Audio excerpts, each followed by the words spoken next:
Bismillahirrahmanirrahim. Assalamualaikum warahmatullahi wabarakatuh. Selamat siang, salam sejahtera untuk kita semua. Oke, untuk hari ini kita lanjutkan materinya kemarin terkait rancangan penelitian ya. Jadi kalau untuk hari ini saya akan membahas terkait desain survei, sebab nantinya di bab 3-mu untuk bagian paling akhir, selain adanya desain survei tersebut, nanti akan dilanjutkan dengan adanya penulisan kerangka teori, ya kerangka teori kayak gitu. Nah, saya langsung membahas terkait desain surveinya. Ini mohon maaf, saya tidak ada penjelasan rinci di PowerPoint-nya, jadi nanti akan saya jelaskan langsung, nanti akan pakai bantuan whiteboard di share screen ini ya. Nah, sebelum masuk ke coretan-coretan saya mau kasih tunjuk dulu terkait namanya desain survei. Ini salah satu contoh desain survei milik kakak tingkatmu. Oh iya, diagram alir penelitian, maaf bukan kerangka teori. Kalau kerangka teori adanya di bab 2 ya. Jadi nanti membuat kerangka teori, terus kemudian bab 3-nya adanya diagram alir penelitian. Nah, apa sih keterkaitan desain survei dengan penulisan bab 2, terus kemudian dengan penulisan bab 4 nantinya? Jadi sangat erat kaitannya ya, teman-teman ya. Untuk ini desain survei sendiri ini dibuat agar si peneliti itu utamanya untuk anak-anak yang ngambil skripsi itu nggak bingung nanti mau nulis apa saja di bab 2-mu dan di bab 4-mu kayak gitu. Nah, setelah kemarin kita belajar tentang rancangan penelitian, bab 3 kan diawali dengan rancangan penelitian itu ya. Terus kemudian masuk nantinya ke lokasi. Bentar, saya sambil nulis. Jadi bab 3 ini kalau dirasa penting bisa ditulis. Bab 3 itu yang pertama ditulis adalah rancangan penelitian.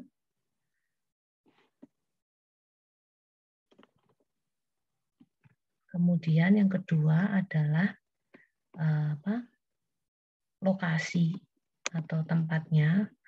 Jadi nanti akan di lokasi ini kalian akan mendeskripsikan di mana tempat penelitianmu dan juga menyisipkan detail petanya, peta tempat penelitianmu. Terus kemudian selain itu kalian nanti juga akan membahas tentang data primer dan sekunder. Nah, ini datamu apa saja yang kamu gunakan, data primer dan sekundermu. Setelah itu, kalian nantinya juga akan membahas tentang penggunaan surveyor jika dibutuhkan. Surveyormu nanti butuh berapa? Nah, di sini data primer dan sekunder, di sini dijelaskan tentang survei, teknik surveinya. Untuk surveyor sendiri biasanya pembahasannya masuk ke teknik analisis datanya ya. Jadi ini saya hapus saja agar lebih mudah.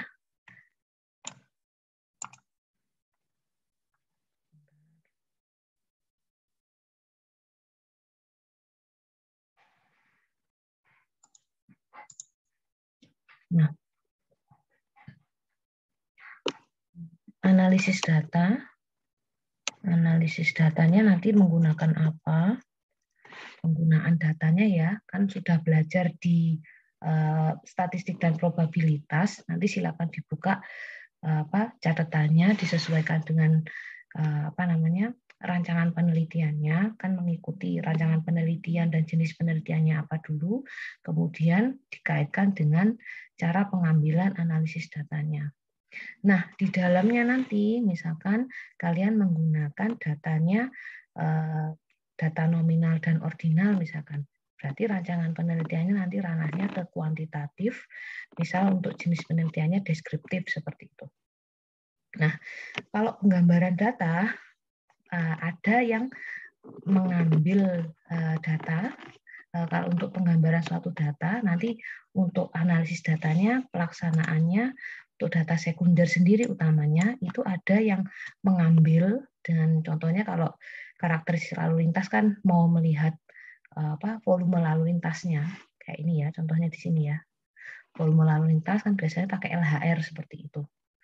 Nah, nanti kalian di analisis data ini harus membahas tentang tenaga surveinya. Jadi diperjelas nanti tenaga surveinya ada berapa orang, tenaga survei,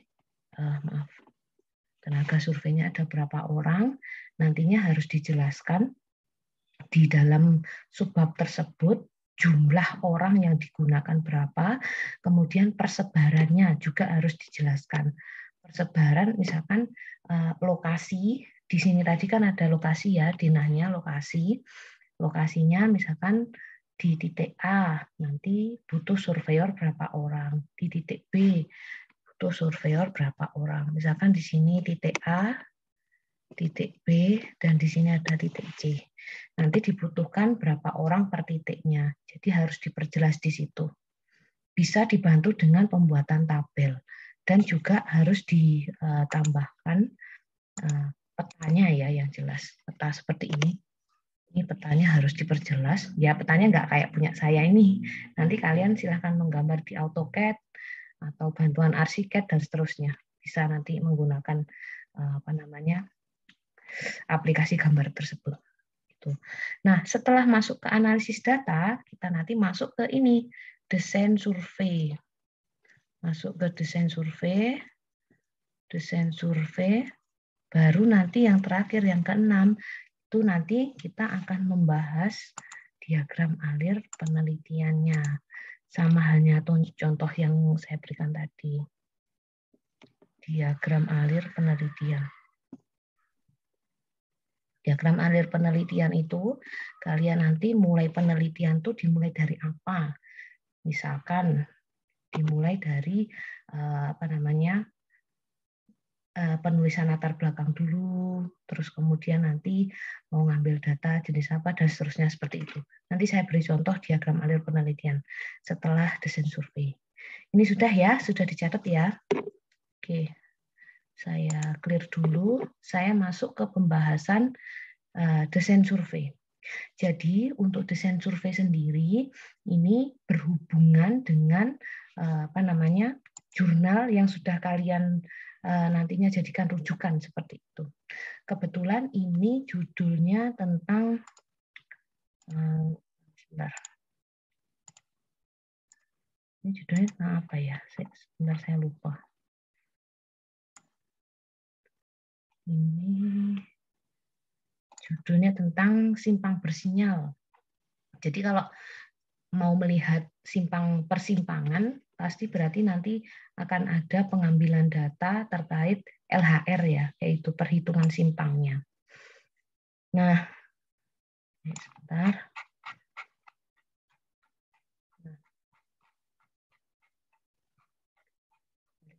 Ini minusnya untuk yang contoh ini, dianya lupa, tidak memasukkan dia ngambil dari jurnal apa rujukannya, seperti itu. Jadi desain surveinya ini kelewat untuk kotaknya. Saya perjelas ya di sini ya. Jadi nanti kalian menulisnya adalah yang pertama nomornya berapa ya, nomor urutan ini. Terus kemudian benar, saya sebentar. Ya. Jadi tak tulis gini aja biar enak. Desain survei, ya survei yang pertama jelas ditulis nomornya dulu. Terus kemudian yang kedua rumusan masalah. Rumusan masalahnya diperjelas ya milikmu. Kan rumusan masalah tidak harus sama dengan contoh ini, tapi sesuai dengan rumusan masalah sesuai dengan judulmu. Judulmu apa? Rumusan masalah misalkan ada 3 ya ditulis 3 nantinya. Kemudian yang ketiga itu namanya variabel. variabel. Variabel ini diambil dari mana sih? Nah, variabel ini diambil dari rumusan masalah. Jadi nanti kalau nulis rumusan masalah, tulis yang lengkap. Enggak seperti ini ya. Ini itu intinya variabelnya. Nah, biar lebih enak. Bentar ya. Ini tak tunjukkan rumusan masalahnya di ini. Sebentar. Oke, baik. Nah, rumusan masalah penelitian ini yang pertama, oke, jadi yang pertama, di sini ya, dia mau tanya tentang karakteristik arus lalu lintas. Jadi nanti kalau nulis lengkap seperti ini ya. Bagaimana karakteristik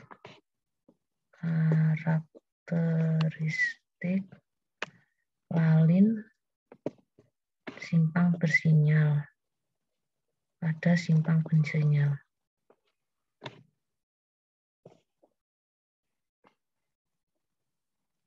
Simpang bersinyal dan seterusnya. Nah, kayak gitu nanti kalau misalkan nulis. Balik lagi ke contoh desain survei.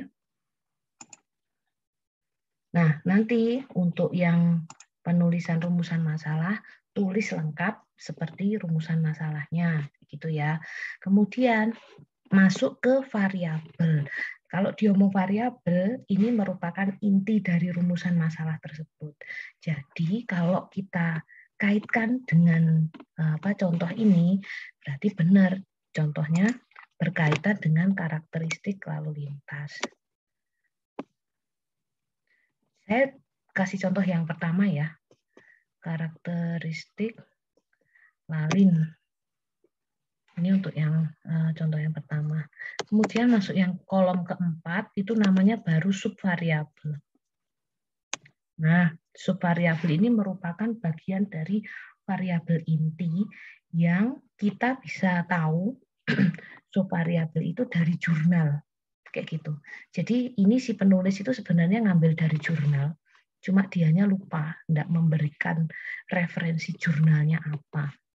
Jadi subvariabel dari karakteristik lalu lintas itu, contohnya adalah ini, karakteristik kendaraan, arus lalu lintas jalan, volume lalu lintas. Nah, volume lalu lintas ini kalau ngomong volume lalu lintas berarti nanti outputnya ke LHR ya, kecepatan, kepadatan, waktu siklus, dan waktu hijau. Ini untuk karakteristik lalu lintasnya, subvariabel, disebutnya subvariabel. Nah, kita masuk ke jenis data. Kalau jenis data nantinya berkaitan dengan analisis ya. Jadi jenis datanya apa? Ini sesuai dengan contohnya ini. Dia nanti pakai data primer, data sekunder, pakai observasi lapangan. Benar observasi lapangan karena dari variabel ini ada volume lalu lintas yang nantinya perlu kita lakukan praktek kayak gitu di sananya. Nah, dari output penelitiannya nanti maunya diperoleh apa datanya kayak gitu. Ini seperti contoh di sini. Jadi mendapatkan hasil dari rumusan masalah tentang karakteristik lalu lintas tadi, dia menggunakan metode MKJI dan datanya diperoleh dari hasil observasi serta dokumentasi kayak gitu. Nah, setelah output penelitian yang keenam ini kok output penelitian ya, kolomnya ya. Output penelitian. Kalian harus menulis, jadi nanti biar nggak menulis ini tabelnya secara rinci, biar nanti pembahasan di bab 4-nya itu benar rule penulisannya. Setelah output penelitian, yang nomor 7 itu adalah kolom ke-7, kalian tulis jurnalnya, referensi jurnal, maaf. Referensi jurnal. Ini perlu kalian tulis sebab nantinya kalau kalian ujian, normalnya si penguji, kemudian kadang pembimbing juga tanya, ini kamu ngambil rumusan masalah yang pertama ini variabelnya apa, subvariabelnya apa, terus kemudian jurnal rujukanmu dari mana. Biasanya kadang tanya seperti itu. Jadi referensi jurnal perlu diperjelas di desain survei agar memudahkan kalian menjawab pertanyaan nantinya saat ujian. Kayak gitu ya. Ini terkait desain survei. Sudah? Cukup? Saya lanjutkan. Mau nyatet lagi? Sudah? Atau ada yang ditanyakan? Masih bingung terkait ini? Kolom isian desain survei? Sudah paham semua? Sudah, Bu. Sudah? Denny, mau tanya? Iya, Bu. Tanya, Bu. Oke, silakan. Untuk referensi jurnal itu yang kita gunakan berapa, Bu? Referensi jurnal terserah kamu, Denny. Lebih dari satu boleh, atau mau pakai satu juga tidak apa-apa. Tapi lebih baik lebih dari satu karena semakin kaya jurnalnya itu nanti akan memperkuat argumenmu saat nantinya kamu melaksanakan sidang. Seperti itu. Gitu, Den. Jadi nanti kalau lebih dari satu jurnal itu kan terserah kamunya. Kamu mau ngambil subvariabel apa yang kiranya ingin kamu teliti kayak gitu. Misalkan dari subvariabel yang ada di sini ini kan dari satu jurnal. Kemudian ada lagi subvariabel memperjelas subvariabel gitu. Ada yang sama, ada yang enggak kayak gitu ya. Misalkan kalau ada yang sama ya di skip, ambil salah satu. Kalau misalkan ada yang enggak sama, nah itu kamu ambil. Itu boleh enggak apa-apa seperti itu, Den. Jadi nantinya referensi jurnal kan bisa lebih dari satu. Nyampe yang tak maksud? Iya, Bu. Jadi jika ada dua jurnal, misalkan keduanya ada karakteristik kendaraan, misalkan seperti itu.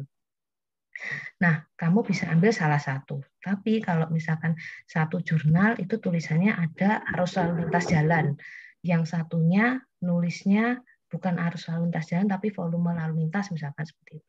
Keduanya bisa kamu ambil. Jadi kalau misalkan sama, ya ambil satu. Kalau misalkan nggak sama, silakan kamu ambil dua-duanya. Gitu. Nggak apa-apa, itu lebih kaya nantinya. Nyampe ya, berarti, ya? Bu. Berarti untuk referensi jurnal itu untuk yang kita ambil dari variabelnya, yang untuk kita teliti juga ya? Iya, jadi intinya untuk referensi jurnal itu terserah si peneliti. Kamu pengennya ngambilnya yang mana, kayak gitu. Yang penting wajib sebuah rumusan masalah ada referensi jurnalnya. Kayak gitu, Den. Sampai ya? Oke. Sudah ini? Ada lagi yang tanya selain Denny? Tidak ada? Saya mau tanya, Bu. Oke, silakan.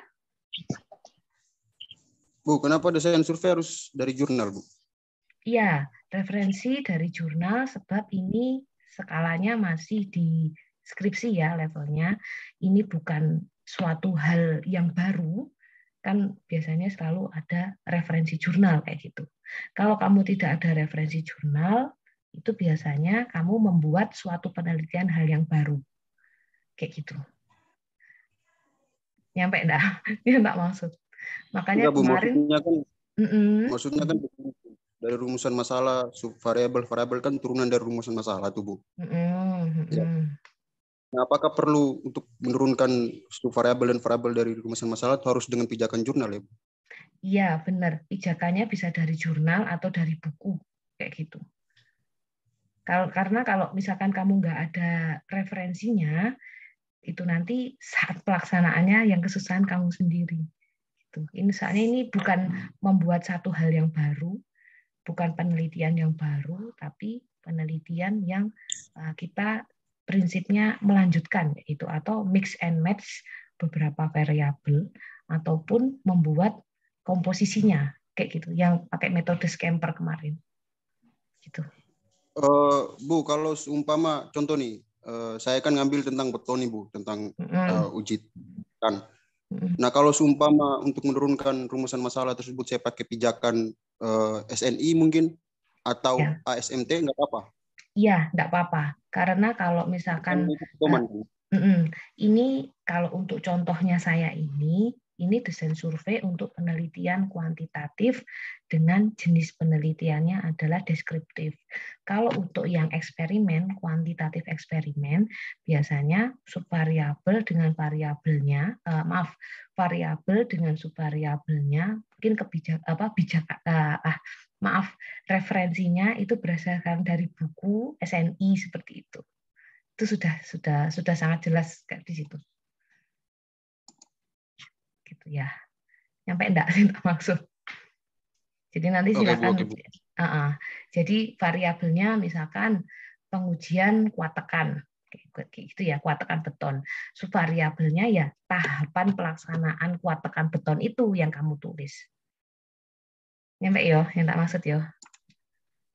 Iya Bu, saya tangkap Bu. Soalnya begini Bu, saya ketika saya cari beberapa literatur penelitian sebelumnya dari jurnal lah, itu kebanyakan mereka melakukan penelitian walaupun judul penelitian itu hampir-hampir mirip, tetapi mereka pijakannya pada SNI dan SMP. Iya, karena kalau misalkan ini niatnya pembuatan desain survei ini membantumu, mempermudahmu nanti kalau kamu mengerjakan bab 4 hasil dan pembahasan.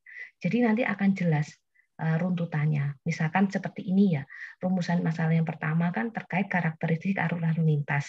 Jadi analisis, bab 4-mu hasil dan pembahasan, poin pertama A, itu yang kamu tulis adalah judulnya karakteristik arus lalu lintas. Kemudian subbab di bawahnya bahasnya karakteristik kendaraan. Selanjutnya arus lalu lintas jalan dan seterusnya. Seperti itu. Jadi nanti runtut kalau ada bantuan desain survei ini. Gitu. Nyampe ya, yang tak maksud ya? Iya Bu, ya Bu.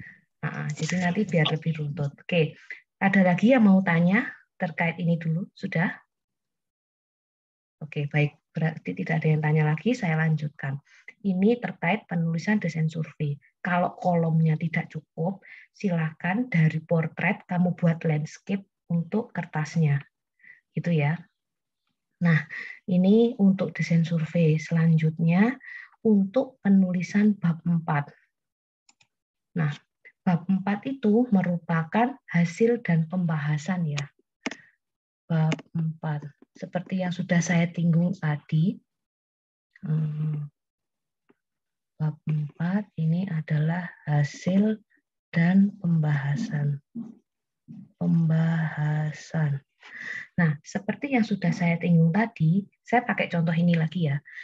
Terus, kalau kamu mau menulis di bab 4, patokannya balik ke desain survei ini juga. Yang kamu tulis pertama, poin pertama ini adalah variabelnya. Kamu tulis variabel di sini. Ini tadi kebalik ya. Ini adalah variabel, yang di sini adalah subvariabel.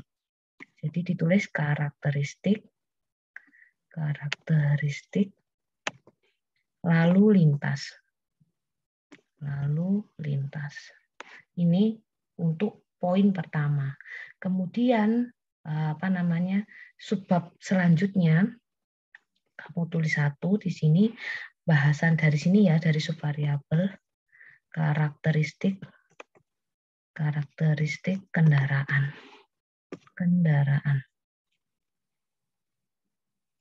Nah, ini merupakan subbab dari karakteristik lalu lintas. Jadi, untuk yang kedua juga nanti akan membahas tentang ini arus lalu lintas.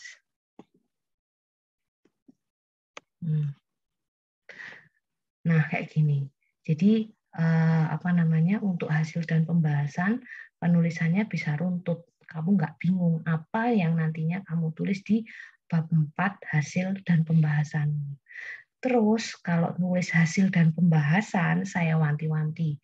Nantinya kan kamu ini nantinya kan nggak nulis bab 4 ya. Bab 4 dan bab 5, cuma sampai bab 3 saja. Nah, ini sedikit saya singgung sebab ada keterkaitannya kayak gitu. Nah, kalau nulis bab 4 hasil dan pembahasan, biasanya mahasiswa Unitri bimbingan saya itu seringnya hanya menulis hasil. Tapi harusnya kalau kita ngomong hasil, bab hasil dan pembahasan itu bukan hanya terkait hasil, tapi juga ada pembahasan. gimana caranya kita nulis pembahasan? Jadi pembahasan itu wajib berkaitan dengan jurnal. Ya, kayak gitu ya. Wajib berkaitan dengan jurnal. Diingat-ingat. Jadi kalau misalkan kamu nulis tentang karakteristik kendaraan, simpulkan di bagian paling akhir. Pembahasannya, misalkan kendaraan yang sering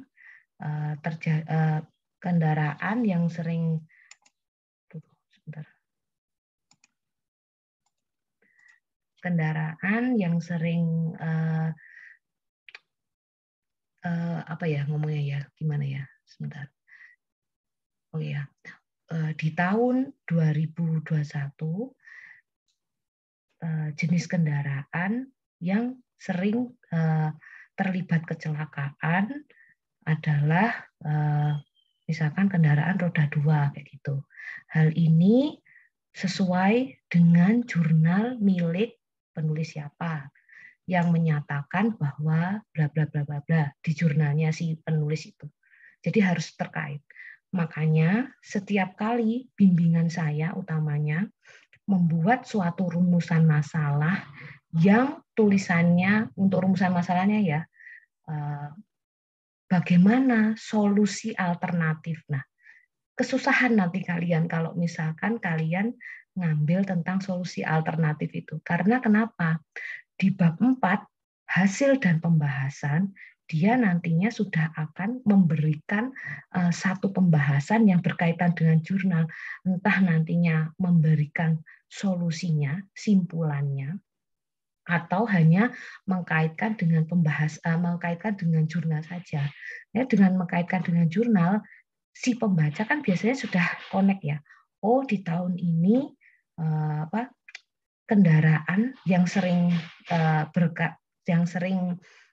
ini terlibat kecelakaan jenis kendaraan roda 2 misalkan seperti itu. Jadi kita sebagai pembaca itu kan jadi sudah paham walaupun hanya dikaitkan dengan jurnal terdahulu, tidak sampai simpulan kayak gitu. Itu ya, jadi usahakan kalau membuat suatu rumusan masalah, jangan ngomong solusi alternatif. Sebab rumusan masalah itu wajib bisa diukur. Karena dia nanti punya turunan ini, subvariabel ini. Variabel, subvariabel, kemudian nantinya penulisan di bab 4-nya, hasil dan pembahasan, itu harus runtut. Nah, itu untuk bab 4. Oke, saya buka sesi tanya jawab. Sesi tanya jawab dulu terkait bab 4 hasil dan pembahasan. Silahkan. Saya tunggu untuk penulisan bab 4-nya. Barangkali ada yang masih bingung. Tidak ada? Oke. Jadi prinsipnya seperti itu ya untuk hasil. Oke, silakan. Bu, saya bisa tanya, Bu. Oke, silakan Ilham. Saya masih bingung, Bu. Maksudnya di pembahasan dikaitkan sama, kalau seumpama tadi kan Ibu kasih contoh karakteristik arus lalu lintas tuh, di mana poinnya adalah potensi kecelakaan. Nah, kalau seumpama kita kaitkan sama jurnal sebelumnya, berarti kita mengambil data dari jurnal sebelumnya dong. Loh, gini loh Ilham, kan kalau kita mengkaitkan dengan jurnal sebelumnya, itu kan nantinya ada simpulan ya di setiap jurnal itu. Jadi kita nanti menulis misalkan tentang karakteristik arus lalu lintas ini, si penulis sebelumnya kan juga nulis tentang karakteristik arus lalu lintas. Nah, kita kaitkan dengan jurnal tersebut, hasilnya kita dibandingkan dengan jurnal sebelumnya itu seperti apa? Ada perbedaankah atau sama? Kayak gitu. Oh, berarti poinnya membatalkan penelitian sebelumnya atau memperkuat penelitian sebelumnya ya, Bu? Iya, benar. Kayak gitu. Oke, Bu, paham, Bu. Terima kasih, Bu. Jadi hasil penelitian kita nanti simpulannya seperti apa, terus kemudian kita kaitkan dengan jurnal sebelumnya. peneliti, misalnya contohnya seperti ini, kayak tadi ya, karakteristik kendaraan, karakteristik kendaraan di tahun 2019, misalkan di penelitian ini disimpulkan bahwa ini gimana ya, karakteristik kendaraan di tahun 2019 menunjukkan bahwa jumlah kendaraan yang sering terlibat kecelakaan adalah jenis sepeda motor. Hal ini diperkuat dengan adanya jurnal yang ditulis oleh misalkan Ilham di tahun 2017, Ilham, 2017 itu ya. Oh enggak, ditulis Ilham, buka kurung 2017 tutup kurung, yang menunjukkan bahwa karakteristik kendaraan di tahun 2017, ini membahas punyanya Ilham, kendaraan yang sering terlibat adalah sepeda motor. Jadi antara milikmu, tulisanmu tadi 2017 dengan penelitian ini di tahun 2019 itu sama. Kayak gitu. Nyampe ya kalau orang baca. Contohnya kayak gitu, saya ulangi contohnya tadi. Itu nanti untuk penulisan hasil dan pembahasan ya. Nyampe ya? Dari ini tadi contoh yang saya berikan? Ya Bu, nyampe Bu. Denny pusing? Gimana Den? Soalnya ini yang nyalakan kamera cuma kamu Den, gak apa-apa. Jadi kamu kelihatan. Gitu ya, nemenin saya Den, gak apa-apa. Yang lain gak mau soalnya. Ya. Nyampe ya Den ya, yang tak maksud ya. Jadi penulisan pembahasan, jadi penulisan pembahasan nanti kayak gitu. Nulisnya itu nggak cuma hasil dari penelitianmu saja, tapi wajib dikaitkan dengan jurnal terdahulu. Gitu. Itu untuk bab 4. Terus kemudian kalau kamu mau nulis bab 2 nanti kalian juga harus tetap mengacunya dari rumusan masalah. Wajib berbau arus lalu lintas tadi, simpang, kinerja simpang, kayak gitu. Contohnya. Jadi wajib sesuai dengan desain survei ya. Jadi karakteristik lalu lintas nanti bahasnya tentang apa, karakteristik kendaraan, bla bla bla. Kamu tulis kajian teorinya seperti itu. Wajib sesuai dengan desain survei tersebut. Jadi ini desain survei itu tujuannya apa sih? Sebagai rambu-rambu kalau kalian nulis. Jadi biar nggak kemana-mana pembahasannya. Masa pertanyaannya tentang karakteristik arus lalu lintas, bahasanya kalian nulis geometrik jalan. Nah, ya jauh ya. Nah, jadi jangan sampai seperti itu. Tuh. Ini untuk nulisan bab 4, kemudian juga desain survei. Sepaket ya nantinya. Dah, itu tok terkait ini. Silahkan jika ada yang mau ditanyakan lagi. Ini gambaran tentang diagram alir penelitian ya. Jadi nanti setelah desain survei, ini teman-teman bisa lihat nanti di skripsinya milik kakak tingkat kalian. Ada banyak kok untuk desain survei sendiri. Jadi ada mulai tinjauan pustaka, apa saja. Ini intinya itu rule penulisanmu, rule tahapan pelaksanaan nantinya. Setelah tinjauan pustaka, nulis rumusan masalah, pengumpulan data dari data primer, data sekunder, masuk ke analisis data, masuk hasil pembahasan, kesimpulan saran, dan selesai. Udah itu tok untuk bagan alir penelitian. Oke, saya buka sesi tanya jawab, silakan. Jika ada yang mau bertanya lagi, yuk. Desain survei. Sebab beberapa masih kadang ada yang bingung terkait penulisan bab 4 ya.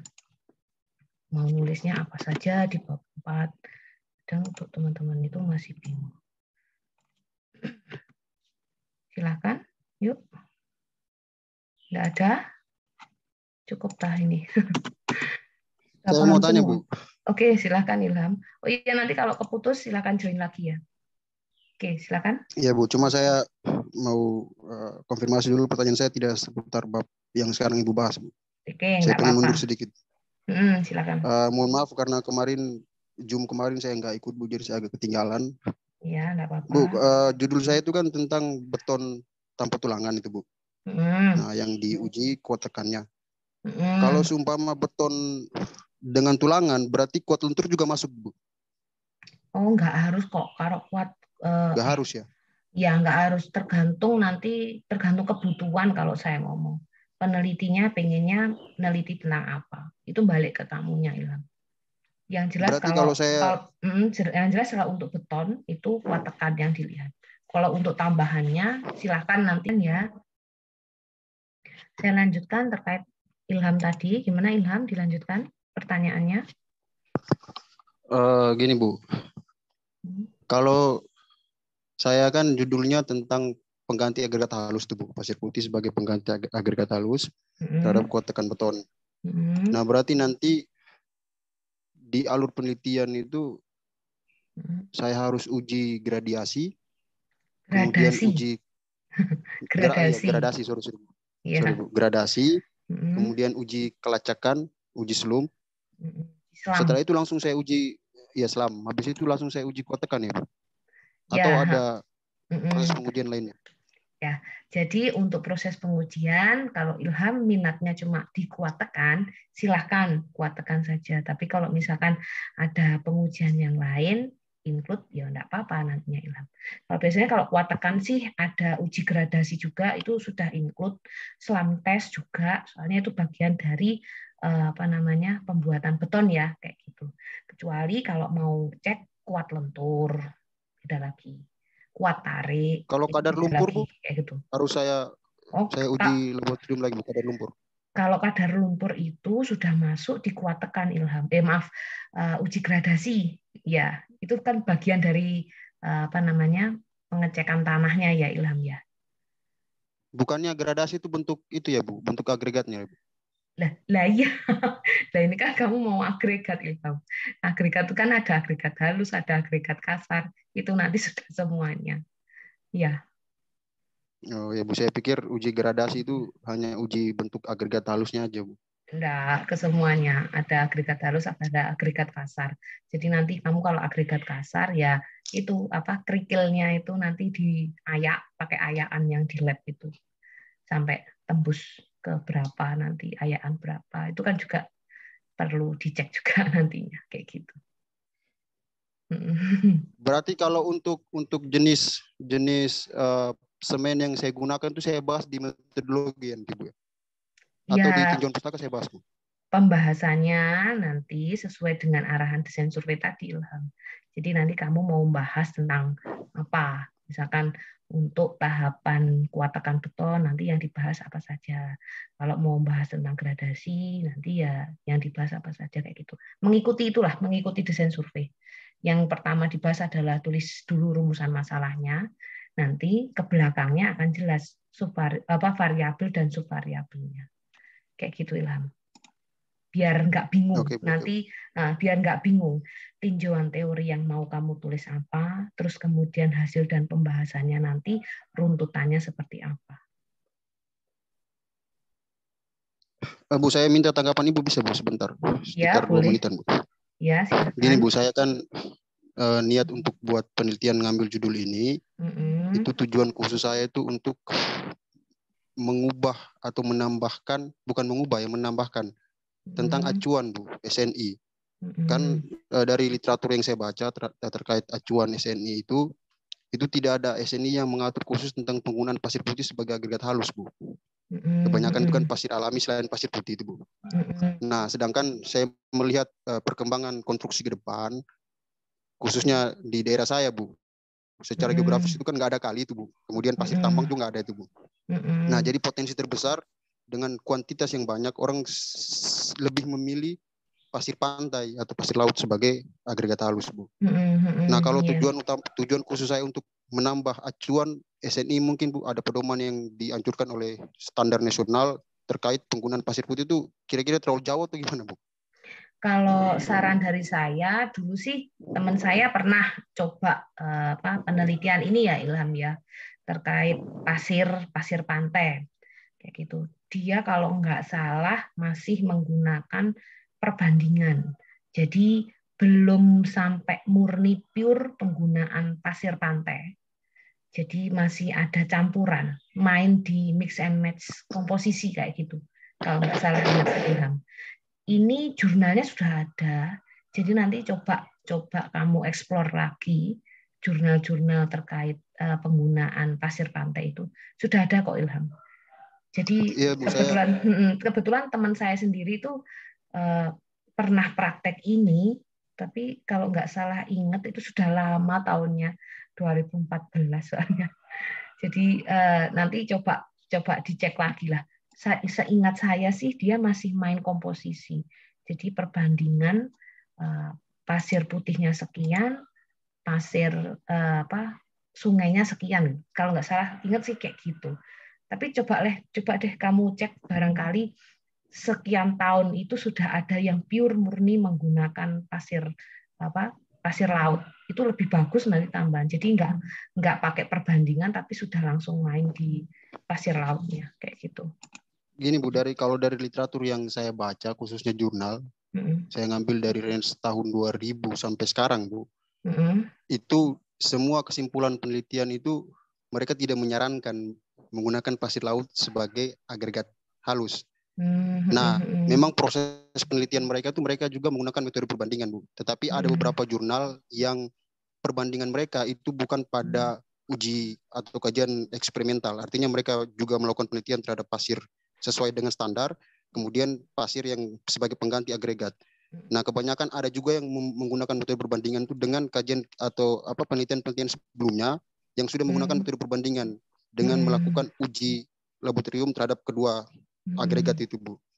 Nah, untuk sampai sekarang, Bu, yang sepencarian saya itu nggak ada, Bu, yang benar-benar kesimpulannya itu menggunakan atau memperbolehkan, bukan memperbolehkan ya. Memang kalau memperbolehkan, Bu, karena dia uji kuat tekannya itu nanti dia memenuhi standar, Bu. Tetapi kan tidak sekuat dengan pasir yang dianjurkan oleh SNI kan begitu.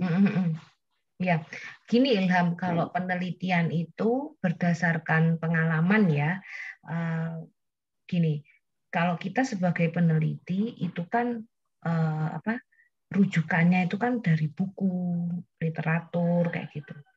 Kalau misalkan orang yang ada di tempat penelitian itu berdasarkan pengalaman. Nah, ini sama kayak studi kasus di tempatnya Denny. Di tempatnya Denny itu rata-rata menggunakan batu apa Den namanya lupa aku. Batu kapur. Ya, batu kapur. Jadi rata-rata menggunakan batu kapur itu untuk dipergunakan apa Den? Pondasi. Nah, digunakan sebagai pondasi. Kayak gitu. Jadi kalau misalkan kita nalar batu kapur digunakan sebagai pondasi, kemungkinan ada beberapa teori yang bentrok ya dengan hal tersebut kayak gitu. Tapi kita lihat di kondisi di masyarakat itu banyak yang menggunakan seperti itu dan itu sudah umum di tempat tersebut. Nah, nantinya kita juga bisa mengecek ulang apa benar sih kuat tekannya itu seperti apa dan seterusnya kayak gitu contohnya. Nah, kalau punya Ilham ini coba deh lihat fenomena di masyarakat di tempatmu itu apakah menggunakan pasir pantai ini rumahnya banyak yang awet. Nah, kalau misalkan banyak yang awet kira-kira mereka saat mengaplikasikan dengan mencampurnya membuat spesi ya. Itu cara campurannya itu hanya langsung dari pasir pantainya atau ada campuran lain kayak gitu. Ilham, coba dilihat. Itu nanti kamu bisa menggunakan sebagai komposisinya. Bisa seperti itu. Kalau di tempat saya, kalau komposisinya, Bu, komposisi campuran itu sesuai dengan standar, Bu. Kayak untuk membuat selain dari tembok, itu biasanya 3x1 campuran tua kan, Bu. Itu memang sesuai standar. Kalau plester kemudian untuk tembok itu 6x1, Bu. Nah, cuma untuk pengaplikasian menggunakan pasir laut itu memang ya digunakan seperti biasa, Bu. Jadi diambil pasir laut, kemudian tidak ada perlakuan, kemudian digunakan begitu saja, Bu. Cuma kalau kita berangkat dari pengalaman, memang awet sampai sekarang, Bu. Termasuk rumah saya itu udah 20 tahun lebih, Bu. Nah, di sana, Bu, proses pembangunan, konstruksi bangunan khususnya, itu semua proses pembangunan dari pondasi sampai jadi, itu agregatnya memang menggunakan pasir laut, Bu, agregat halusnya. Itu pilihan utama di sana. Jadi orang nggak memilih yang lain, karena kuantitas pasirnya juga banyak, kemudian terjangkau kan. Nah, gitu, Bu. Jadi kalau sumpama, Bu, nanti, kalau sumpama ke depan, kalau saya lihat judul saya tentang beton tanpa tulangan, berarti kan untuk pengaplikasian di sana itu yang nggak terlalu komprehensif, Bu. Artinya komprehensif ini cangkupannya nggak semua proses pembangunan dari pondasi sampai bangunan itu jadi, Bu. Kalau seumpama saya ngambil beton dengan tulangan, Bu, gimana, Bu, menurut Ibu? Beton bertulang. Ya enggak apa-apa, silakan. Iya, beton bertulang, Bu. Iya, silakan Ilham. Tapi kalau ya memang kalau dari rujukan ya, dari kalau kita basicnya ngomong ke literatur, ke teori, kalau kita nalar air laut sendiri itu kan sifatnya nanti kalau ketemu sama besi korosi, gampang korosif. Iya, Bu, asam sulfat. Ya, jadi dia nalarnya tidak akan tahan lama kayak gitu. Makanya saya bilang ke kamu, coba deh dilihat fenomena di daerah sana, penggunaannya seperti apa. Apakah mungkin ada nambah atau cairan apa dan apa. Nah, itu nanti bisa kamu angkat, bisa kamu gunakan sebagai penelitian. Tapi kalau tidak ada, ya mau nggak mau kamu hanya bisa membandingkan dengan beton yang memang beton yang menggunakan campuran yang normal kayak gitu, pakai pasir sungai kayak gitu Ilham. Yeah. Mau nggak mau ya cuma hanya just seperti itu. Kalau mau ngangkatnya masih ingin pure dengan pasir pantai, ya enggak apa-apa sih, enggak apa-apa Ilham. Ya nantinya simpulannya saja disesuaikan dengan kajian empirik fenomena yang terjadi di tempat penelitianmu kayak gitu. Tapi menurut Ibu jebol nggak, Bu, kalau saya jadikan judul skripsi? Nggak apa-apa, itu bagus kok juga. Kan karena jarang ya, masih jarang yang untuk di Unitri sendiri jujur, untuk struktur itu jarang yang ngambil Ilham. Jadi kamu mau ngambil penelitian yang aneh-aneh itu silahkan, terserah, malah banyak yang minat nanti jadi pembimbingmu. Soalnya orang struktur bingung juga mau bimbing siapa, anak-anak ini jarang ngambil struktur kayak gitu. Oke, Bu. Iya, Terima kasih, Bu. Iya, itu bagus kok Ilham. Soalnya memang kalau untuk di Jawa sendiri itu kan hal yang yang aneh ya. Kalau di sana mungkin hal yang umum. Makanya kalau di jurnalnya itu literaturnya masih kurang sesuai, kurang serak dengan kamunya, coba nanti lihat fenomena di tempat penelitian. Barangkali ada tambahan atau apa kayak gitu.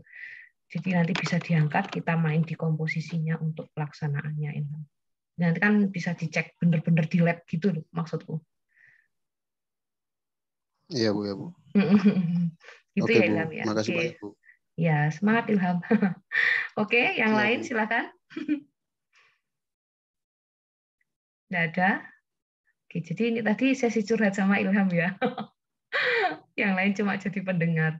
Oke, jadi itu tadi terkait penulisan desain survei. Nanti untuk teman-teman usahakan saat mengerjakan bab 4 itu sesuai dengan desain surveimu tadi, kayak gitu ya. Biar kalian enggak kebingungan kalau mau nulis urutan bab 4-mu seperti apa. Ingat bahwasanya bab 4 itu hasil dan pembahasan. Kayak gitu ya. Bukan hanya berupa hasil, tapi wajib dibahas, dikaitkan dengan jurnal terdahulu. Kemudian untuk penulisan bab 3, normalnya seperti yang sudah saya beritahukan tadi, diawali dengan rancangan penelitian yang di dalamnya nanti akan membahas rancangan penelitian dan jenis penelitian. Next dilanjutkan dengan lokasi penelitianmu, terus kemudian nanti analisis datanya seperti apa, mau menggunakan data apa, data primer, data sekunder, kayak gitu. Oh ya, data primer, data sekunder dulu, kemudian masuk di analisis data ya. Benar tadi kayak gitu ya? Apa kebalik saya ngomongnya?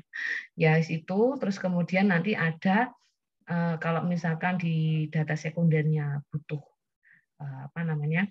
pengambilan data, kayak contohnya LHR tadi, berarti kalian harus membuat peta, diperjelas titik-titik lokasi sesuai dengan tempat penelitianmu dan juga jumlah surveyornya ada berapa di setiap lokasinya, dijabarkan. Kemudian masuk ke desain survei dan terakhir adalah bagan alir atau diagram alir penelitian. Kayak gitu ya, itu isian untuk bab 3. Jadi jangan sampai salah. Nah, setelah ini kalian kan sudah nulis bab 2. Jadi tugasnya nanti melanjutkan penulisan bab 3. Nanti akan saya buatkan room di Google Classroom. Silahkan mulai dikerjakan bab 3-nya. Terus kemudian dilihat juga nanti terakhir pengumpulannya kapan biar tidak terlambat. Gitu ya teman-teman ya. Oke, itu saja dari saya. Jadi untuk siang ini kita bahas sudah double ya, sampai bab 4. Terus untuk minggu depan kita tetap ada pembahasan lagi. Next nanti saya share materinya untuk minggu depan. Masih ya, saya share minggu depan aja kayak gitu. Jadi untuk hari ini tadi kita bahas terkait fokusnya ke desain survei. Itu saja dari saya. Saya tutup untuk perkuliahan hari ini. Terima kasih. Selamat siang. Salam sejahtera untuk kita semua. Semoga ilmunya bermanfaat ya. Amin. Ya. Selamat siang Bu. Terima kasih Bu. Iya, sama-sama. Saya izin live dulu.